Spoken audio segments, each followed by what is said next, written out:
नमस्कार, स्वराज एक्सप्रेस के खास प्रोग्राम कुर्सीनामा में आपका स्वागत है और मैं हूं आपके साथ वर्षा। उत्तर प्रदेश में चुनावी बिगुल बजने के बाद वोटिंग का काउंटडाउन अब जारी है। सूबे में 10 फरवरी को पहले चरण का मतदान होगा और फिर 14, 20, 23 और 27 फरवरी को अगले 4 चरणों का मतदान संपन्न होगा और वहीं छठे चरण के लिए 3 मार्च और अंतिम चरण की 7 मार्च को वोटिंग होगी, जबकि 10 मार्च को नतीजे आएंगे, जिसके बाद ये साफ हो जाएगा कि किसकी जीत वाला दावा दमदार था। खैर, उसके पहले हम आपको मुरादाबाद जिले की देहात सीट का हाल बताएंगे, जहां 14 फरवरी को यानी दूसरे चरण में वोटिंग होगी और इस सीट पर किसके बीच सीधी टक्कर है, मुकाबले में कौन ज्यादा मजबूत है और सबसे दिलचस्प बीजेपी क्या इस बार बड़ी चुनौती को पार कर पाएगी।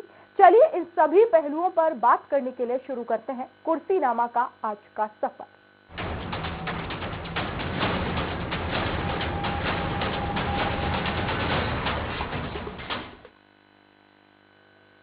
तो उत्तर प्रदेश के मुरादाबाद देहात यानी ग्रामीण विधानसभा सीट साल 1957 में अस्तित्व में आई।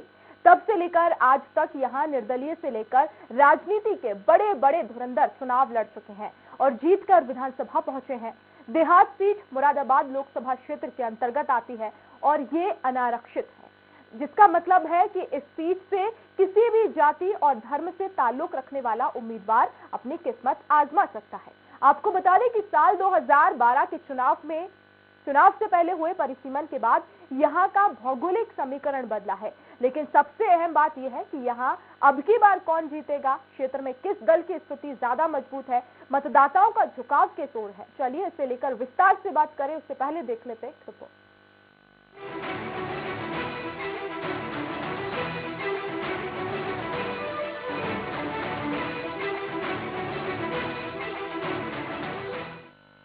उत्तर प्रदेश में सियासी जोर आजमाइश का दौर लगातार जारी है और ये तब तक चलता रहेगा जब तक चुनाव संपन्न नहीं हो जाते हैं। वैसे इस बार जिस तरह से पार्टियां पूरी ताकत झोंक रही हैं, उसे देखकर ये कहा जा सकता है कि मुकाबला दिलचस्प होगा। वहीं मुरादाबाद जिले में आने वाली देहात सीट की बात करें तो यहाँ बीजेपी के लिए जीत हासिल करने की बड़ी चुनौती है। दरअसल मुरादाबाद देहात सूबे की वो सीट है जहां बीजेपी 1993 के बाद कभी जीत नहीं हासिल कर सकी है। ये क्षेत्र फिलहाल सपा का मजबूत गढ़ है। समाजवादी पार्टी यहां जीत की हैट्रिक लगा चुकी है। दिलचस्प बात यह है कि सपा ने हर बार प्रत्याशी बदला और हर बार उसे जीत मिली। 2007 में इस सीट से सपा के उस्मान उल हक जीते।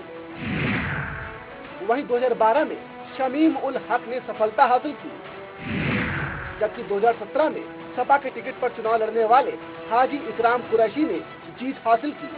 वहीं पिछले 3 चुनाव में बीजेपी दूसरे नंबर पर रही। आपको बता दें कि मुरादाबाद देहात सीट पर 14 फरवरी को दूसरे चरण में मतदान होगा। इस दिन मतदाता उम्मीदवारों की सियासी किस्मत का फैसला करेंगे। यहाँ के सामाजिक ताने बाने को देखें तो ये क्षेत्र मुस्लिम बाहुल्य है। यही वजह है कि यहाँ अब तक 12 बार मुस्लिम विधायक चुने गए हैं। इस सीट पर 55% मुस्लिम और 45% हिंदू मतदाता हैं। मुस्लिम मतदाताओं में अंसारी बिरादरी के वोटर्स की संख्या ज्यादा है, जबकि हिंदू में वैश्य, सैनी और ठाकुर बिरादरी के मतदाता अधिक हैं। मुरादाबाद लोकसभा क्षेत्र में आने के कारण अन्य ग्रामीण क्षेत्रों के उलट इस विधानसभा क्षेत्र के लोगों के लिए शिक्षा, चिकित्सा, सार्वजनिक परिवहन की ठीक ठाक सुविधा उपलब्ध है। सड़कें अच्छी हैं। यहाँ पीतल का बड़ा कारोबार है। ऐसे में अधिक संख्या में लोग इससे जुड़े हुए हैं। साफ सफाई के मामले में भी क्षेत्र की स्थिति ठीक ठाक है। बहरहाल अब इन सबके बीच असल रोमांच इस बात को लेकर बना हुआ है कि आखिर मुरादाबाद देहात का दंगल कौन जीतता है। मुरादाबाद से सलमान खान के साथ ब्यूरो रिपोर्ट, स्वराज एक्सप्रेस।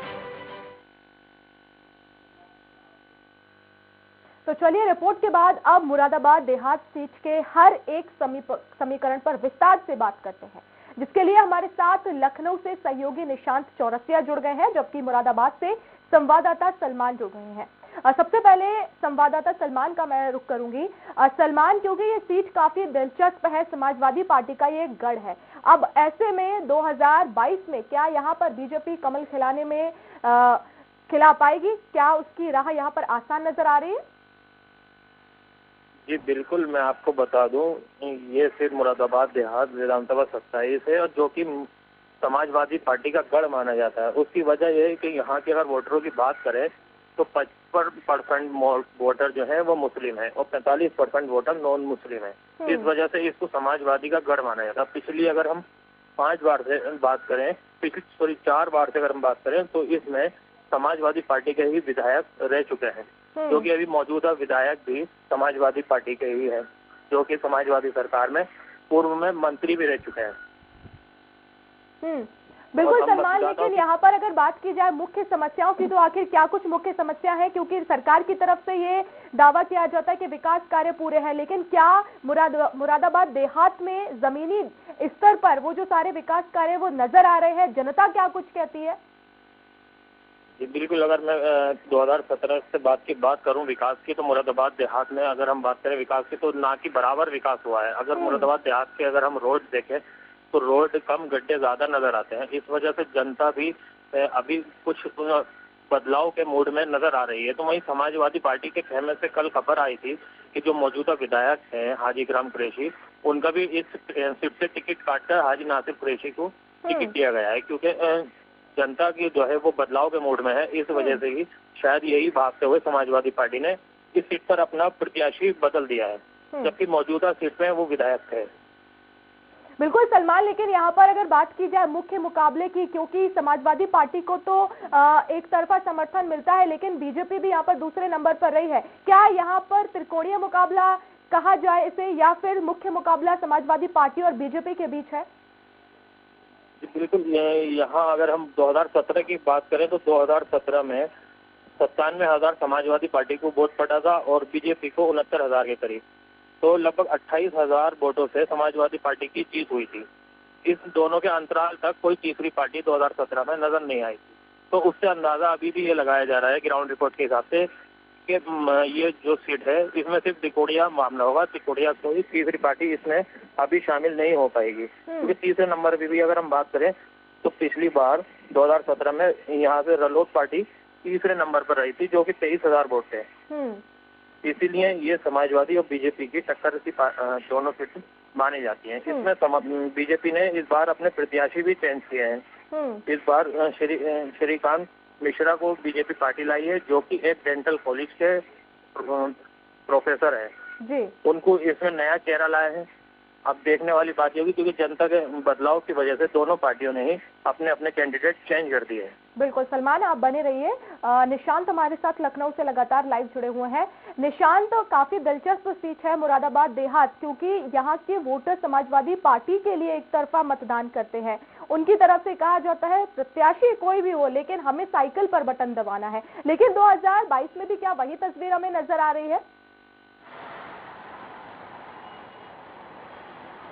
बिल्कुल, जिस तरीके से ये पूरे आंकड़े हैं, जिस तरीके से अभी तक के वहाँ पे चुनाव हुए हैं, उससे साफ है कि वहाँ पे समाजवादी पार्टी का गढ़ है। लगातार 3 बार से समाजवादी पार्टी की सरकार, माफ करिएगा, विधायक वहां से बने हैं और दूसरे नंबर पे हमेशा भारतीय जनता पार्टी के कैंडिडेट रहे हैं। कैंडिडेट भले बदलते रहे हैं, लेकिन वहां पे लोगों ने साइकिल को देख करके वहां पे वोट किए हैं। लेकिन इसके अलावा अगर हम बात करें कि वोटर्स के साथ साथ वहां पे जो कैंडिडेट है, तो कैंडिडेट लगातार पार्टियां बदलती रही है, चाहे वो भारतीय जनता पार्टी हो, चाहे वो समाजवादी पार्टी हो। भले विधायक वहां पे समाजवादी पार्टी के होते हैं, लेकिन वो हमेशा कैंडिडेट बदल देते हैं। हाजी इकराम कुरैशी इस बार है वहां से विधायक, और कयास लगाए जा रहे हैं कि वहां पे जिस तरीके से उनको भी बदल दिया गया है, यानी वहां पे जिस तरीके से वोटर्स हैं, वोटर समाजवादी पार्टी को एक तरफा देख करके उसे वोट करता है।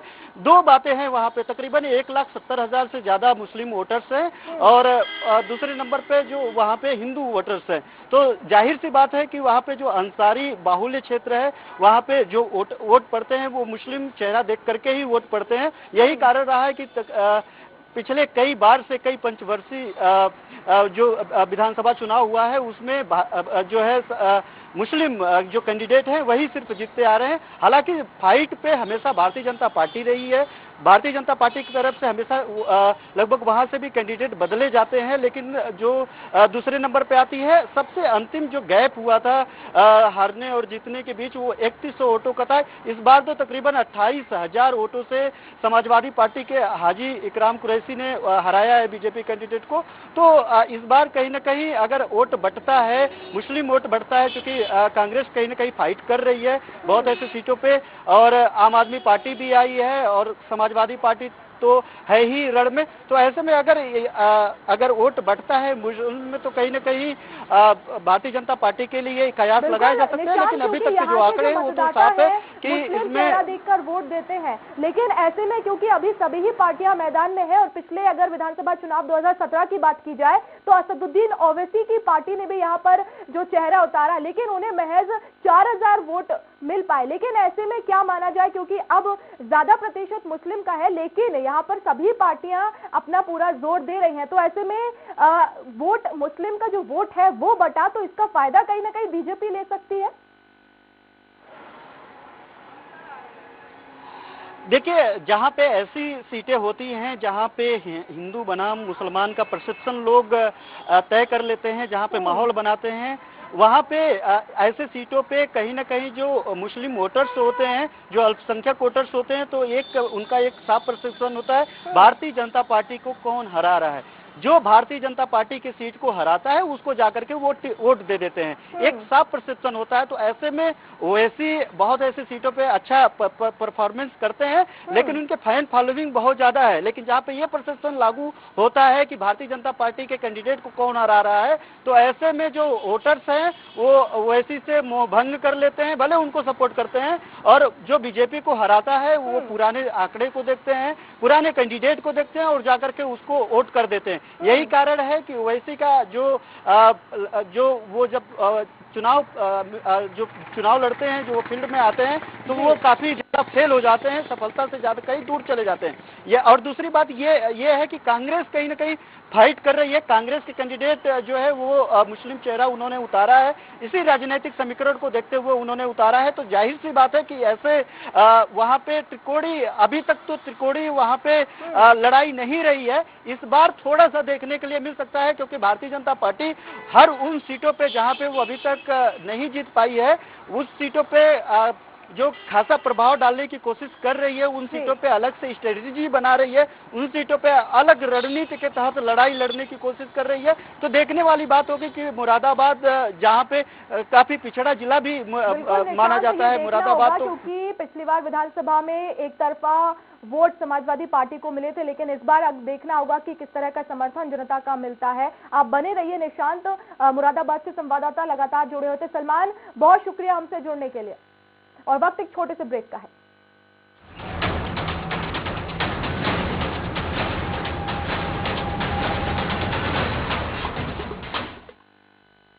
सब कुछ आजमाया और तब मैंने माना कि सिर्फ सच्ची सहेली ही है महिलाओं के उन मुश्किल दिनों की हर समस्या, जैसे कठिन दर्द, अनियमितता, खून की कमी, थकान व कमजोरी जैसी सभी प्रॉब्लम्स के लिए नंबर 1 औषधि एवं टॉनिक मुल्तानी कोका, कफ सिरप, तुलसी, वसा, यसली मधु, पिपली के गुणों से भरपूर, जो खांसी पर करे तुरंत असर, ताकि बदलते मौसम के साथ आप न बदले। बहुजन समाज पार्टी की राष्ट्रीय अध्यक्ष बहन कुमारी मायावती जी की उत्तर प्रदेश की जनता से अपील है कि वे सामाजिक एवं आर्थिक परिवर्तन के महानायक महात्मा ज्योतिबा फूले, छत्रपति शाहूजी महाराज, नारायण गुरु बाबा साहेब डॉक्टर भीमराव अंबेडकर व मान्यवर श्री कांशीराम जी आदि के सपनों को साकार करने तथा प्रदेश में विकास एवं कानून का राज कायम करने हेतु बीएसपी की सरकार बनाने के लिए पार्टी के सभी विधानसभा प्रत्याशियों को हाथी चुनाव चिन्ह के सामने वाले बटन को दबाकर उन्हें जरूर विजयी बनाएं।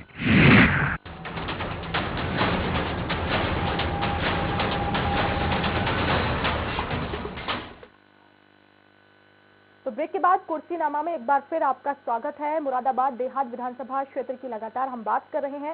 संवाददाता लखनऊ से निशांत चौरसिया हमारे साथ लगातार बने हुए हैं। निशांत, क्योंकि 2017 में भले ही समाजवादी पार्टी यहां से विजय रही हो, लेकिन दूसरे नंबर पर यहां पर बीजेपी रही थी। इस बार 2022 में प्रचंड बहुमत के बाद जब 17 में बीजेपी आई, अब ऐसे में क्योंकि जनसंपर्क लगातार जारी है, बड़े बड़े नेता अमित शाह खुद इस सीट पर आकर प्रचार कर चुके हैं, क्या इस बार कुछ बदलाव नजर आ रहा है?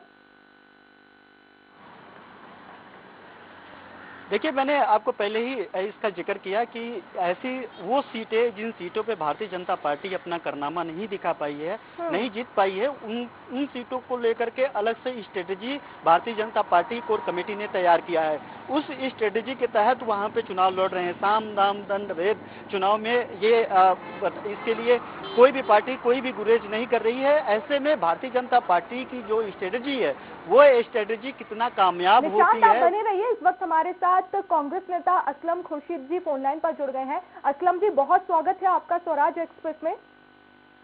जी शुक्रिया, धन्यवाद जी। असलम जी, क्या लगता है इस बार, क्योंकि प्रियंका गांधी के नेतृत्व में कांग्रेस धमाके के साथ मैदान में उतरी है और आज यूथ मैनिफेस्टो भी जारी हुआ है, इस बार क्या मुरादाबाद देहात में आपको समर्थन मिलेगा?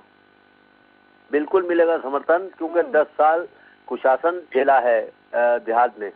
5 साल मंत्री रहे वो, 5 साल विधायक रहे, कुछ काम नहीं किया, कोई क्षेत्र में विकास नहीं हुआ। विकास के नाम पे हम जीत दर्ज कराएंगे। लेकिन असलम जी, यहाँ के मतदाता है सिर्फ समाजवादी पार्टी के लिए समर्थन देते नजर आते हैं। उनकी तरफ से यही कहा जाता है कि प्रत्याशी कोई भी हो लेकिन हमें साइकिल पर ही बटन दबाना है। तो अब ऐसे में कहीं ना कहीं मुश्किल नजर नहीं आती है?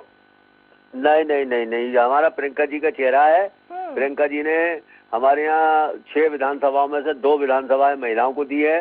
महिला हमें 100% मिलेगा और हम विकास के एजेंडे पे लड़ेंगे, क्योंकि ये पिछले 10 साल से 15 साल से ये सीट समाजवादी के पास है और समाजवादी जो है बिल्कुल कोई काम नहीं किया है, उसने कोई विकास नहीं किया है वहाँ पे।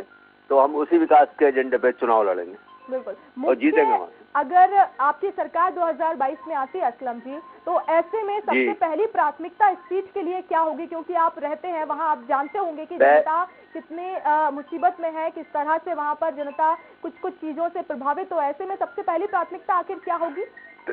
पहली प्राथमिकता, जो कोविड में लोग बर्बाद हो गए, तबाह हो गए, जो कोविड में लोग मारे गए, जैसे बिजली के बिल लोगों ने दिए और हमारी 8 घोषणाएं जो प्रियंका जी ने की हैं, उसको लेकर हम प्रोत्साहित हैं और 8 घोषणाएं हम लागू कराएंगे प्राथमिकता के आधार पे। लेकिन असलम जी, घोषणाएं तो हो जाती हैं लेकिन जमीनी स्तर पर वो पहुंच नहीं पाती है जनता तक।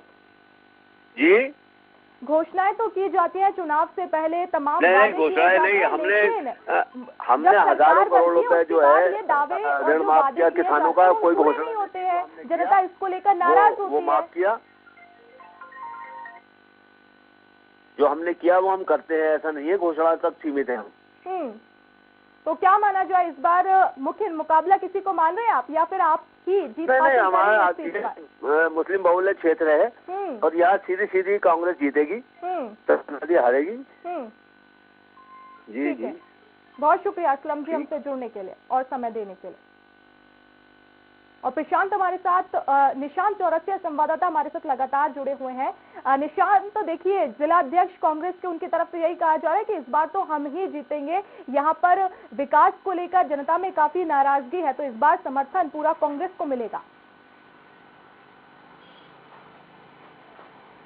बिल्कुल, उन्होंने असलम जी ने एक बात का और भी जिक्र किया कि ये मुस्लिम बहुल क्षेत्र है और हम जीतेंगे, और उन्होंने महिलाओं का भी जिक्र किया साफ तौर पे कि हमारी प्रियंका गांधी जी जो है 2 सीटें महिलाओं को दी हैं, तो इस बेस से वो महिलाएं भी हमको टिकट माफ करिएगा वोट करेंगी, और उसके अलावा जो है मुस्लिम वोटर्स भी हमें वोट करेंगे। यही असली देखा जाए वर्षा, तो यही समीकरण ही यही है कि वहाँ पे जो मुस्लिम समाज जिनको वोट कर देता है वो जीत जाता है, और मुस्लिम समाज अगर जितने भी ऐसे सीट हैं जहाँ पे जो भी बाहुल्य क्षेत्र है, चाहे मुस्लिम बाहुल्य क्षेत्र हो, चाहे किसी जाति विशेष का धर्म विशेष बाहुल्य क्षेत्र हो, चाहे जाति विशेष बाहुल्य क्षेत्र हो, जो जिसको वो चाहता है, जिसको वो वोट करता है, एक तरफा वहाँ पे वोट पड़ता है और वो समीकरण कुछ ऐसे ही होती है, उसको जीत मिल जाती है। यहाँ पर भी कुछ ऐसे ही ये समीकरण, इस सीट का समीकरण हमेशा यही रहा है कि वहाँ पे जो 1,70,000 जो वोटर्स हैं मुसलमानों के, मुस्लिम समुदाय जिसको वोट करता है वो जीत जाता है। यही कारण है कि वहाँ पे लगातार 3 बार से समाजवादी पार्टी के विधायक हैं, वो मंत्री भी रहे हैं और विधायक भी हैं। उसके पहले कांग्रेस भी उस सीट से चुनाव जीती है। भारतीय जनता पार्टी एक बार जो है वहां से जीत पाई है। भारतीय जनता पार्टी को जीतने के लिए वहां से कुछ चुनौतियां हैं, उस चुनौतियों को खत्म करना पड़ेगा, उस चुनौतियों से निपटना पड़ेगा, तब भारतीय जनता पार्टी को वहां पे सफलता मिलेगी। लेकिन वहां से अगर बात करें समाजवादी पार्टी की, तो वो हमेशा आश्वस्त रहती है। उनको लगता है कि हम जिसको भी वहां से टिकट देंगे वो जीत जाएगा। कारण ये भी है, हमारे साथ आम आदमी पार्टी से सुधीर खान जी फोन लाइन पर जुड़ गए हैं। सुधीर जी, बहुत स्वागत है आपका स्वराज एक्सप्रेस में। जुबेर जी, सुन पा रहे हैं आप? जुबेर जी, आवाज पहुंच पा रही है आप तक मेरी? हेलो जी, आवाज पहुंच रही है जुबेर जी? आवाज नहीं आई मैडम? जी, हम फिर से जुड़ने की कोशिश करेंगे। निशांत हमारे साथ लगातार बने हुए हैं। निशांत, आप अपनी बात पूरी कर लीजिए।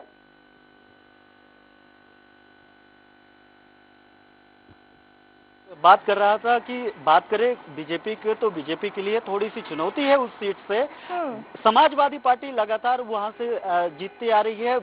यही परसेप्शन की मैं बात कर रहा था वर्षा, कि जिस परसेप्शन में वो तय कर लेते हैं कि भारतीय जनता पार्टी को कौन हरा रहा है। दूसरी बड़ी पार्टी है समाजवादी पार्टी, यहाँ पर मुस्लिम है। ऐसे में जिस तरह से आप बता रहे हैं कि मुस्लिम जहाँ अपना समर्थन देते हैं, उसके विधायक यहाँ पर आ जाते हैं। लेकिन अगर बात की जाए, क्योंकि पिछले विधानसभा चुनाव में बीजेपी ने यहाँ से हिंदू चेहरा उतारा था, तो ऐसे में कहीं ना कहीं बीजेपी इस बार चाहती है कि मुस्लिम चेहरा ही उतारा जाए। ऐसे में मुकाबला भी कड़ा हो जाएगा और कहीं ना कहीं जीत की राह भी आसान होगी।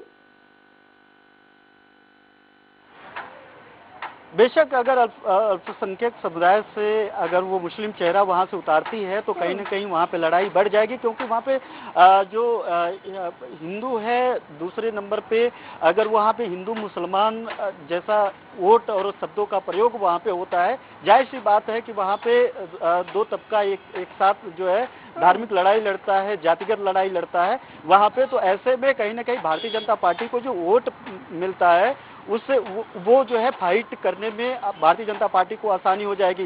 भाजपा के नाम पे चूंकि हिंदू जो बचे हुए हिंदू वहां पे वोट कर देंगे, और मुस्लिम चेहरे पे अगर वो जो गैप है 20,000, एक बार 22,000 वोटों से हारती है, एक बार 28,700 कुछ वोटों से हारती है। इसके पहले जो अगर 2007 की बात करें, तकरीबन 3100 वोटों से हारती है भारतीय जनता पार्टी। हमेशा दूसरे नंबर पे फाइट कर रही है। ये समीकरण बता रहे हैं कि अगर वहां पे कुछ मुस्लिम वोट अगर भारतीय जनता पार्टी के खाते में गिरती है, या फिर मुस्लिम वोटों का थोड़ा सा बंटवारा होता है, तो भारतीय जनता पार्टी की वहां से सीटें निकल जाएगी। और साफ तौर पे अगर देखा जाए, चूंकि समाजवादी पार्टी को वोट इसलिए पड़ते हैं, केंद्र में भी भारतीय जनता पार्टी की सरकार है, उत्तर प्रदेश में भी भारतीय जनता पार्टी की सरकार है।